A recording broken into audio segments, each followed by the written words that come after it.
আওয়ামী লীগের সাবেক সংসদ সদস্য এবং সঙ্গীতশিল্পী মমতাজ বেগমকে গ্রেপ্তারের পর ঢাকা মহানগর গোয়েন্দা ডিবি কার্যালয়ে নেওয়া হয়েছে গতকাল রাতে। দর্শক, তাকে আজকে আদালতে তোলা হবে। এখনো কিন্তু আদালতে তাকে তোলা হয়নি। দুপুরের পর কি তাকে আদালতে তোলা হবে বলে সূত্রে জানা গেছে। এবং আদালতে তোলার পর তার বিরুদ্ধে রিমান্ড চাইবে পুলিশ, সেটি কিন্তু ঢাকা মহানগর ডিএমপি পুলিশের সূত্র বলছে। দর্শক, একটি বিষয় আমরা আপনাদের জানিয়ে রাখি, গতকাল সোমবার রাত 12:15টার দিকে রাজধানীর ধানমন্ডির স্টার কাবাবের পেছনের একটি বাসা থেকে তাকে গ্রেপ্তার করা হয়। ঢাকা মহানগর পুলিশের মুখপাত্র কমিশনার মোহাম্মদ তালেবুর রহমান বিষয়টি নিশ্চিত করেছেন। আজকে আদালত সূত্র বলছে যে দুপুরের পর তাকে উঠানোর কথা রয়েছে। দর্শক, কে কোন জায়গা থেকে আমাদের ভিডিওটি দেখছেন কমেন্ট বক্সে জানাতে পারেন। আপনারা দেখছেন ঢাকা পোস্টের সর্বশেষ সংবাদ সরাসরি। দর্শক, একটু বিষয় আপনাদের জানিয়ে রাখি, ঢাকা মহানগর ডিএমপি পুলিশের সূত্র বলছে মমতাজ বেগমকে গ্রেপ্তারের পর ডিবি কার্যালয়ে নেওয়া হয়েছে। তার বিরুদ্ধে ঢাকা ও মানিকগঞ্জের বিভিন্ন থানায় হত্যা ও হত্যা চেষ্টা সহ একাধিক মামলা রয়েছে। তাকে আজ মঙ্গলবার আদালতে হাজির করে রিমান্ড আবেদন করা হবে। সেই বিষয়টি কিন্তু ঢাকা মহানগর ডিএমপি পুলিশের যিনি রয়েছেন তালেবুর রহমান, তিনি এই বিষয়টি গণমাধ্যমকে জানিয়েছেন। আপনারা দেখতে পাচ্ছেন আদালত চত্বরে গণমাধ্যম কর্মীরা সংবাদ সংগ্রহের কাজে অপেক্ষা করছেন। এখনো এই শিল্পী মমতাজ বেগমকে কিন্তু এখনো আদালতে তোলা হয়নি। দুপুরের দিকে অর্থাৎ কিছুক্ষণ পর কিন্তু তাকে উঠানোর কথা রয়েছে। একটু বিষয় আপনাদের জানিয়ে রাখি, গত বছরের 5 আগস্ট আওয়ামী লীগ সরকার পতনের পর থেকে আত্মগোপনে ছিলেন এই মমতাজ বেগম। তিনি 2008 সালে 9ম জাতীয় সংসদের সংরক্ষিত মহিলা আসনের সদস্য মনোনীত হন। 2018 সালে একাদশ জাতীয় সংসদ নির্বাচনে মানিকগঞ্জ 2 আসন থেকে তিনি নির্বাচিত হন মমতাজ। 2024 সালে দ্বাদশ জাতীয় সংসদ নির্বাচনে আওয়ামী লীগের হয়ে অংশ নিয়েছিলেন, কিন্তু একই দলের স্বতন্ত্র প্রার্থী দেওয়ান জাহিদ আহমেদের কাছে পরাজিত হন। দর্শক, এরই মধ্যে জানা গেছে যে ঢাকা এবং মানিকগঞ্জে কিন্তু তার বিরুদ্ধে মামলা রয়েছে। তার বিরুদ্ধে ঢাকা এবং মানিকগঞ্জের বিভিন্ন থানায় হত্যা এবং হত্যা চেষ্টা সহ একাধিক মামলা রয়েছে এবং তাকে আজকে আদালতে তোলা হবে এবং আদালতে তোলার পর পুলিশ তার রিমান্ড চাইবে, সেই বিষয়টি জানা গেছে। দর্শক, কে কোন জায়গা থেকে আমাদের ভিডিওটি দেখছেন কমেন্ট বক্সে জানাতে পারেন। একটি বিষয় আমরা আপনাদের জানিয়ে রাখি, গতকাল রাত 12:15টার দিকে রাজধানীর ধানমন্ডি যে স্টার কাবাব রয়েছে, সেই ধানমন্ডি স্টার কাবাবের পেছনে একটি বাসা থেকে তাকে গ্রেপ্তার করা হয়। এরপরে গ্রেপ্তারের পর তাকে ডিবি কার্যালয়ে নিয়ে আসা হয়। ডিবি কার্যালয়ে নিয়ে আসার পর সেখান থেকে আজকে তাকে আদালতে তোলা হবে এবং আদালতে তোলার পর রিমান্ড চাওয়া হবে বলে পুলিশের সূত্রে জানা গেছে। আপনারা দেখতে পাচ্ছেন সরাসরি ঢাকা পোস্টে। ঢাকার এই চিফ মেট্রোপলিটন ম্যাজিস্ট্রেট কোর্টে এই শিল্পী মমতাজকে তাকে আদালতে তোলা হবে এবং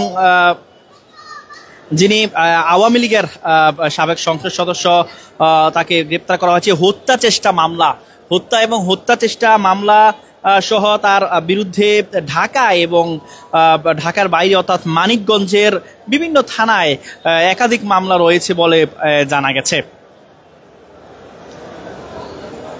গত বছর যখন জুলাই আন্দোলনে যখন আন্দোলন হয়েছে, জুলাই আন্দোলনে যখন গণ অভ্যুত্থান হয়েছে, তখন এরপর থেকে কিন্তু তিনি 5 আগস্টের পর থেকে কিন্তু এই আওয়ামী লীগ সরকার পতনের পর কিন্তু তিনি আত্মগোপনে ছিলেন।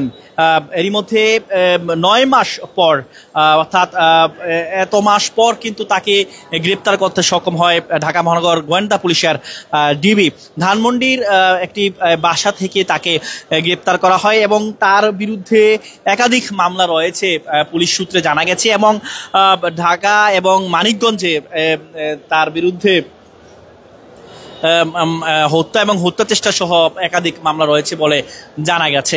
পুলিশের পক্ষ থেকে রিমান্ড চাওয়া হবে সেই বিষয়টি কিন্তু জানা গেছে। এখনো তাকে এই ঢাকার চিফ মেট্রোপলিটন ম্যাজিস্ট্রেট কোর্টে তাকে তোলার কথা রয়েছে, এখনো তাকে তোলা হয়নি। তবে দুপুরের পর তাকে আদালতে হাজির করানোর কথা জানা গেছে।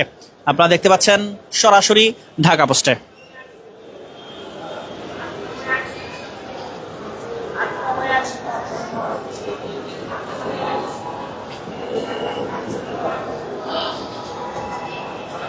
দর্শক, একটু বিষয় আপনাদের জানিয়ে রাখি, আওয়ামী লীগের এই সাবেক সংসদ সদস্য এবং সঙ্গীত শিল্পী মমতাজ বেগমকে গ্রেপ্তারের পর কিন্তু যেই ঢাকা মহানগর গোয়েন্দা পুলিশের ডিবি কার্যালয়ে তাকে নিয়ে যাওয়া হয়েছে এবং গতকাল রাতেই কিন্তু তাকে ধানমন্ডির একটি বাসা থেকে তাকে গ্রেপ্তার করা হয়েছে।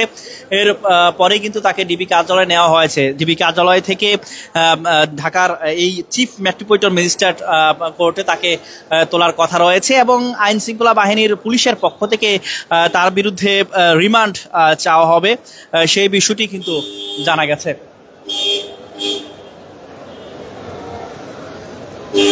কিছুক্ষণ পরেই কিন্তু তাকে আদালতে তোলা হবে সেই বিষয়টি জানা গেছে এবং পুলিশের পক্ষ থেকে কিন্তু রিমান্ড চাওয়া হবে সেই বিষয়টি সেই তথ্য জানা গেছে। আপনারা দেখতে পাচ্ছেন সরাসরি ঢাকা পোস্টে। জুলাই আন্দোলনের 5 আগস্টের পর থেকে আওয়ামী লীগ সরকার যখন পতন হয় এরপরেই কিন্তু তিনি আত্মগোপনে ছিলেন এই মমতাজ বেগম। পরবর্তীতে তাকে ধানমন্ডির ঢাকা মহানগর গোয়েন্দা পুলিশের ডিবি পুলিশ তাকে গতকাল ধানমন্ডির একটি বাসা থেকে তাকে গ্রেপ্তার করে ডিবি কার্যালয়ে নিয়ে যাওয়া হয়। এরপরেই কিন্তু জানা গেছে যে আজকে তাকে আদালতে তোলার কথা রয়েছে। এখনো কিন্তু তাকে আদালতে হাজির করা হয়নি, অর্থাৎ দুপুরের পর তাকে আদালতে হাজির করার তথ্য জানা গেছে।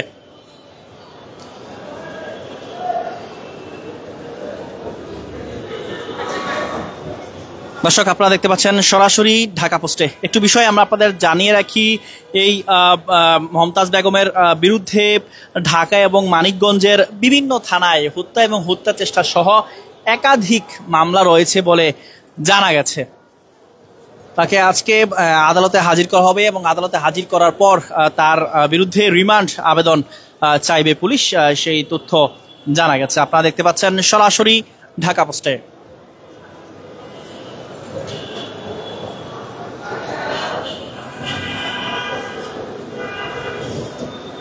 গতকাল রাত 11:15টার দিকে ধানমন্ডির একটি বাসা থেকে এই শিল্পী মমতাজ বেগমকে তাকে গ্রেপ্তার করে ডিবি পুলিশ। এরপরে কিন্তু তাকে ডিবি কার্যালয়ে নিয়ে যাওয়া হয় এবং পুলিশের পক্ষ থেকে জানা গেছে যে পুলিশ সূত্র বলছে যে তার বিরুদ্ধে রিমান্ড চাইবে পুলিশ, সেই বিষয়টি জানা গেছে। তাকে আজকে আদালতে হাজির করা হবে এবং রিমান্ড চাইবে পুলিশ।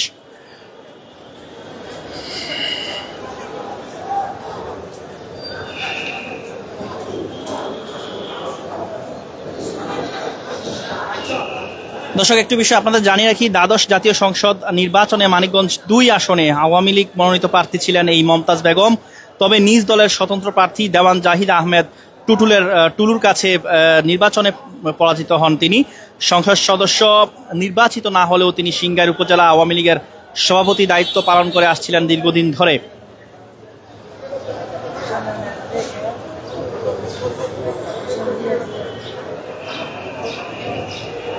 গত 5 আগস্ট ছাত্র জনতার আন্দোলনের মুখে আওয়ামী লীগ সরকারের পতনের পর আত্মগোপনে চলে যান মমতাজ বেগম। এরপরেই কিন্তু তাকে এত মাস পরে আইনশৃঙ্খলা বাহিনী ধরতে সক্ষম হয়। ধানমন্ডির একটি বাসা থেকে তাকে গ্রেপ্তার করে ঢাকা মহানগর গোয়েন্দা পুলিশের ডিবি পুলিশ। এরপরেই কিন্তু তাকে ডিবি কার্যালয়ে নিয়ে যাওয়া হয় এবং সেখান থেকেই কিন্তু তাকে আজকে এই চিফ মেট্রোপলিটন ম্যাজিস্ট্রেট কোর্টে তোলার কথা রয়েছে এবং পুলিশের পক্ষ থেকে রিমান্ড চাওয়া হবে, তার বিরুদ্ধে রিমান্ড চাইবে পুলিশ, সেই বিষয়টিও কিন্তু জানা গেছে। কে কোন জায়গা থেকে আমাদের ভিডিওটি দেখছেন কমেন্ট বক্সে জানাতে পারেন। সর্বশেষ সংবাদ সরাসরি জানতে ঢাকা পোস্টের সঙ্গেই থাকুন। ওই